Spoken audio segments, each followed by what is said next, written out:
Hey Oakham students, Ben Azmon here. If you like living in a world of fast cars and strong whiskey, maybe not at the same time, you're going to need to know a little bit more about fractional distillation. Let's get to it.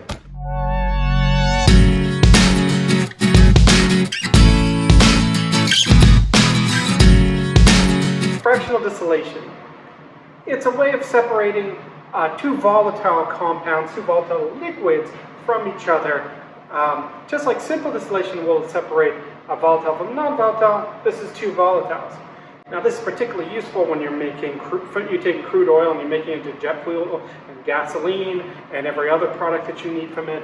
Or if you want to make some ethanol and you want to separate that from the water, we want a variety of reasons that you might want to do this. In general, a fractional distillation is nothing more than just a simple distillation done over and over and over and over again. You take the rich component and you repeat it. But that takes a long time. Instead, we can do something a little bit different. Now, the way this works is that if we start off with this chart, so our chart here is we have our liquid phase, our gas phase, and they will transition between them. That's what this area is, that's our transition.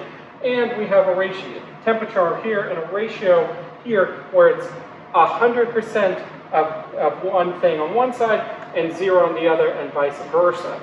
So as we go from one to the other, we're transitioning from one to the other. So in this case, if we start off with some kind of liquid and we bring it to its boiling point, there we go, it's a liquid, and we can say that looks like about 70-30 mix of our two components, and that would be its boiling point. Notice that usually for a volatile liquid, the boiling point, which is the transition between one and another, for a pure compound is very narrow. Here it's quite wide, but you can see that for something like this, the boiling point of a mixture is usually between the boiling points of the two compounds. This would be the boiling point of compound B, and this would be the boiling point of compound A. Compound A being the more volatile of the two. And what ends up happening is from our 70-30 mix, as it transitions over to being a gas, it becomes richer in the more volatile components. So you can see from this one, now that looks like, it's about, it's 70-30 in favor of A instead of in favor of B. And as it returns to being a liquid, it keeps that ratio. Now that's one distillation, that is a simple distillation. A fractional distillation is a way of essentially repeating that. What if we let it evaporate again, and then condense again, evaporate again, condense again, evaporate again, condense again, each time getting purer and purer as we go. Now the way each time you do this is called a plate. In general for us, we have this funky looking column that looks like this. It kind of has these teeth on them. Each one of these teeth allows for something to evaporate, condense onto this tooth, evaporate, condense onto this tooth, evaporate, condense onto these tooth. Each time it evaporates from one tooth to another, it becomes purer and purer, till what comes out should be pretty much pure stuff of the more volatile. And then once all the volatiles come out, you get essentially pure of the less volatile. Now, this also depends on how good our column is, how long it is, how good a purification we get, but the more plates, the more teeth, the better the purification you will get from this. We use the words plate because, of course, in distillation of like petroleum, they have physical plates that are huge, like significantly bigger than a person. Now, to illustrate the point that fractional distillation gives you a pure product, and simple distillation, we're going to have you do them both, and you're going to work in pairs, maybe 3 or 4, depending on your instructor. I'm going to show you first the assembling of the simple distillation, then the fractional distillation, then run them both together. When you're assembling your apparatus, you have 2 here. Set on the right here is for your regular simple distillation, no Vigreux column. Set on the left is with the Vigreux column. That's the main difference. I've made a few distinctions here so you'll be able to tell them apart. This whole side is going to be in black, and that side we have some greens there, so you can tell them at least apart later as well. But what we will see here is that we have 2 kinds of junctions that we're going to make. We have this kind of junction right here, and this kind of junction is very simple. Okay, it connects, there's no screw, and for something like that, we just need a K-clamp. That's one of these guys, and for this, you just gotta make sure there's a fat side and a skinny side. Skinny side is on top, and you clip those on, and you can clip those off, and that's strong enough to hold this. Assuming your clamp isn't broken, you always want to check. These can crack quite easily. You might need a new one. So if you have a junction like that, very straightforward, you don't need anything else except a K-clamp. But if you have a junction, for instance, like this, where we are going to connect these two together. So this here is your 3-neck. Here's our water-cooled reflux condenser. You can notice that that inner tube is independent of this outer tube. So it goes one tube into another. So water can come in from the top and out, in from the bottom and out through the top, into the bottom, out to the top. But this junction we're going to connect there. And that's what's different here is we have a screw top. Can you make out that screw top right there? Yeah, so to do that, it's a little bit more complicated. We have a bunch of those. For those, we're going to need, just like last week, we're going to need a cap with a hole, and we're going to need an O-ring. And so let's start assembling this.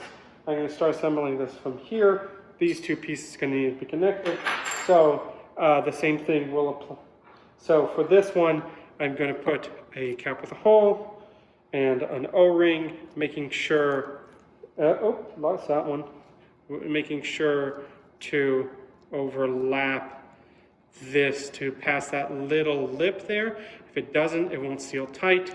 And then now we can bring this here with these guys facing up, please, and we can clamp that down into place, nice and tight. Okay, these are now connected. We don't have to worry about them. Next piece we care about for this one is the thermometer for the top here. Whoop. Thermometer for the top here, we want that to be just like before, just below this little lip here. We want it just a little lower than that.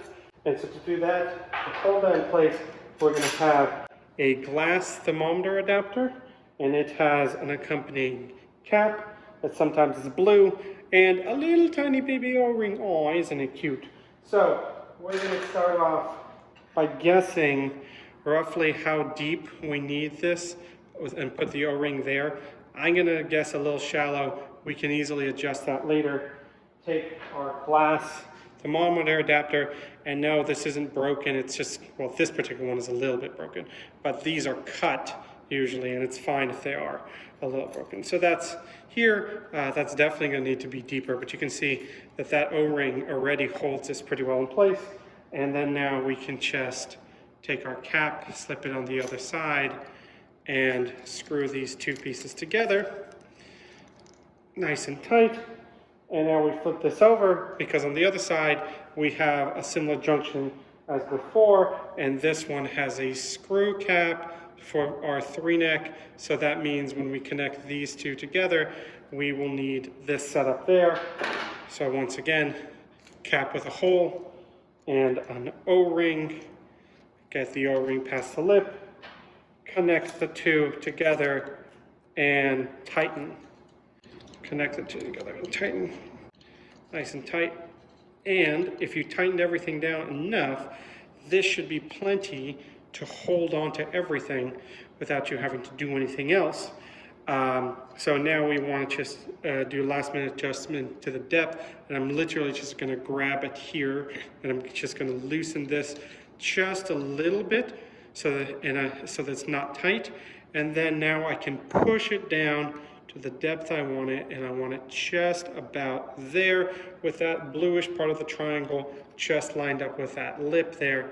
And now I can come here, tighten this back up, and this is the main setup for our simple distillation, no Vigreux column. And for the one with the Vigreux, same basic idea. Start off with this. I'm just going to quickly assemble it myself. Here, get the O-rings on. I know I'm going to need two here already, so I'm just going to connect them both here. and get that O-ring on. So now we have 3 neck, 2 caps to the hole, 2 O-rings, and here's our Vigreux column. Each one of those notches is a point where it's going to condense, and you can see my Vigreux column here does in fact have a screw top, which is why I'm connecting these two. If yours doesn't, and if these pieces don't have screw tops, you'll just need more K-clips instead. But we want this nice and tight so that this actually connects. And as before, water-cooled reflux condenser, connect that here as a screw top with the pipes facing up, connect those there, nice and tight. And we will need that in just a moment. And we will need our thermometer here, and as before, we're going to take our little baby O-ring. We're going to guess about how deep we want it. I'm going to guess about that much. I'm going to put on our glass thermometer adapter, take its cap, connect there. If you're missing any of these 3 pieces, you're going to have to go and replace them, really any of these pieces. But once again, you should have this tight enough that it can hold the thermometer anytime you work with thermometer adapters. That's the point. Bring our whole apparatus here, which we're pre-building, and we'll put that in. You can notice here, this time, I guessed way too deep. Okay, so we're going to have to adjust that. But also, because this one, again, has a screw top, we will need a cap with a hole on this one. Okay, so it's always on the opposite of the screw is where you put the cap with a hole and the O-ring. And I'm also going to move this up a little bit, and we'll take another look. And here I can now tighten this in place. Lovely. Okay, once again, this is too low. You see it's below that, so I'm going to loosen up here at the thermometer, and then I can pull it to where I want it to be, which is right there. Bottom of that lip here, little blue triangle, all of that's below, and I can tighten this in place, leave it so it's forward so I can see it. This is now set up for that. I also have here for each setup 3 clamps per system. That's needed because, of course, we will want to monitor our sand bath, and in both cases, monitoring our sand bath means either rubber thermometer adapter, that's this guy, or the split cork. And here's for our second thermometer, we'll need that as well. And these will be clamped with the little ones here. Make sure, as always, all 3 prongs are on it. It's nice and tight, and that you trust that it will be able to hold it. And we are also going to be using our little stir bars. Please remember that you have to have the spin vane perfectly in the center. If it's off center, it's not going to stir properly. It wants to be perfectly in the center, front to back and left to right, so it lines up with the inside magnet. So for our first set here, we will need to connect a round bottom, and we want to connect that first, and we want to make sure that it's nice and strong. We can trust that this will hold it.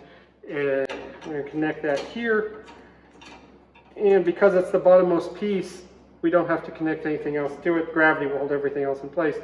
I'm leaving it high. I'm going to adjust everything else later. Now we have here our setup. This can literally just be placed on it. You don't need to connect these two.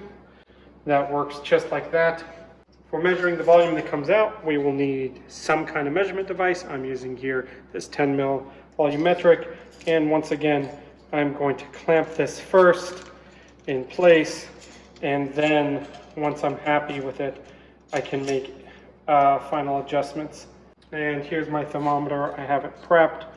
I just need to clamp this one in place, and I'm going to clamp this. Oops, I want this that way. On the other side, I always clamp way too high. Make sure everything is nice and tight first, and then I can make my adjustments, turning this as needed and bringing this in. I usually have these at an angle. I will have this come in last.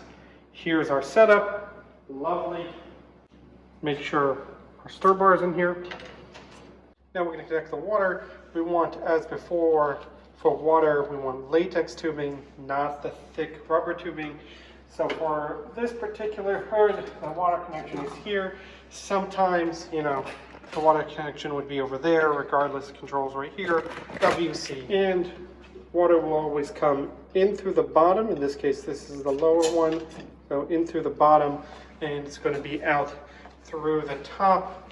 You'll connect that here. You might have to really kind of push on there with like this kind of starfish pattern to push things over. But if the tubing really doesn't work, get different tubing. And back here, you should have a sink. That's where it goes out. So in through the bottom, out to the top. Now we can test this while there's nothing in there. Turn that on. And it's running fine. And we check the water level. We want it just a little flow. That we're certain of our setup, we can temporarily take this one off. Notice that the water does not drip out because they are isolated. So we're just going to put this aside for a moment. Stay. Then we can lower this one into solution all the way to the bottom. You got to wiggle it a bit and lock it in place. Now that it's here, we can add our toluene cyclohexane mix. I have here, I have eyeballed about 12.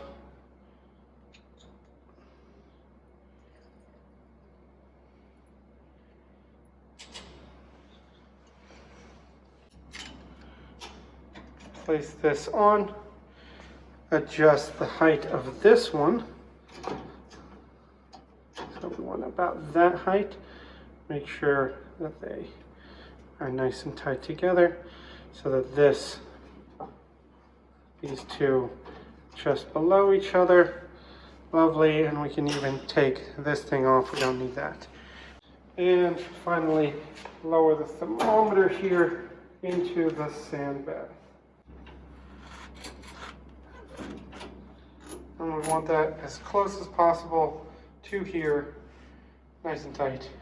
Get it stirring, get it heating.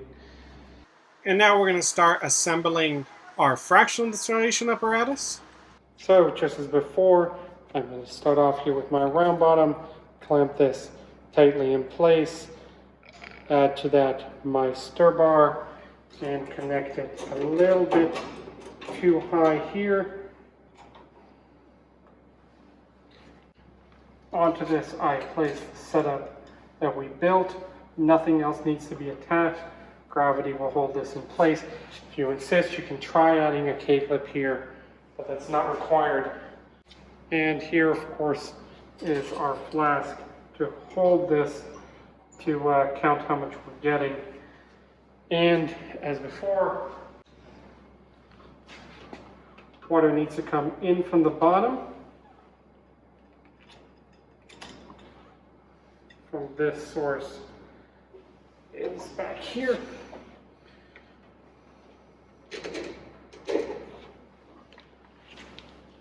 And out to the top. Right there. Test the water.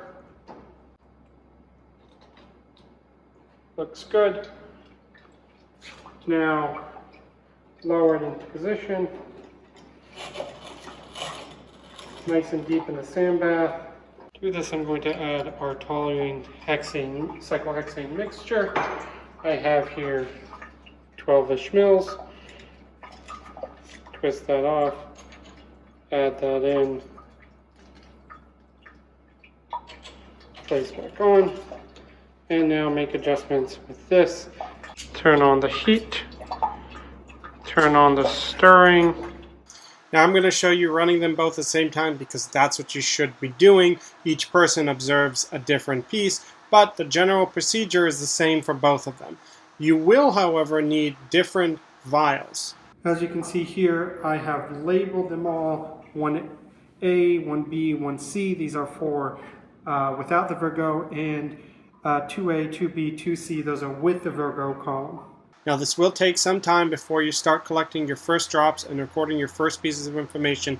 It takes time to heat up the entire apparatus so that a solution can actually go through. Be patient.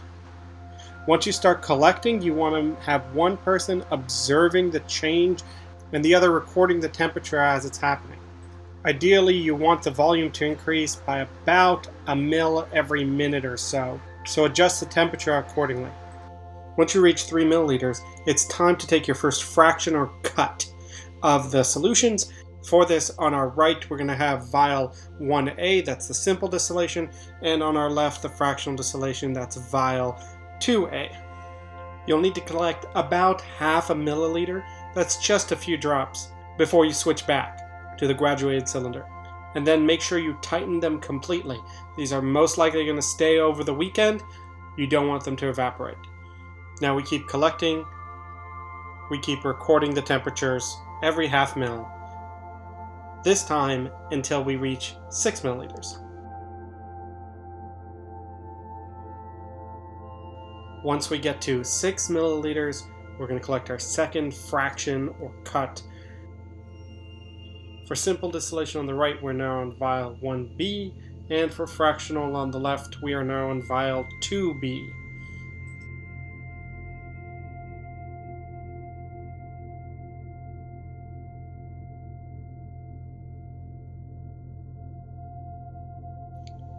Once again, make sure you seal these up tight so they don't evaporate.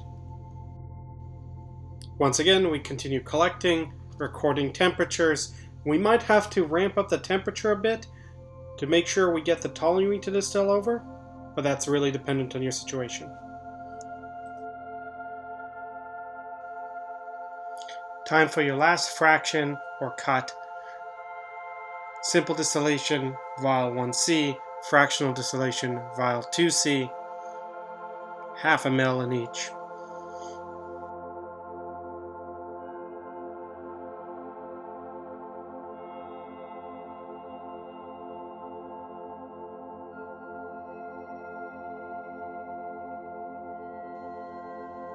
And I can't say this enough, you must seal them tight, otherwise they will evaporate. Any more measurements you get after this point is just gravy. But try not to let your round bottom run dry. When there's only a mil or two left in the round bottom, cut off for a reaction, and you're done.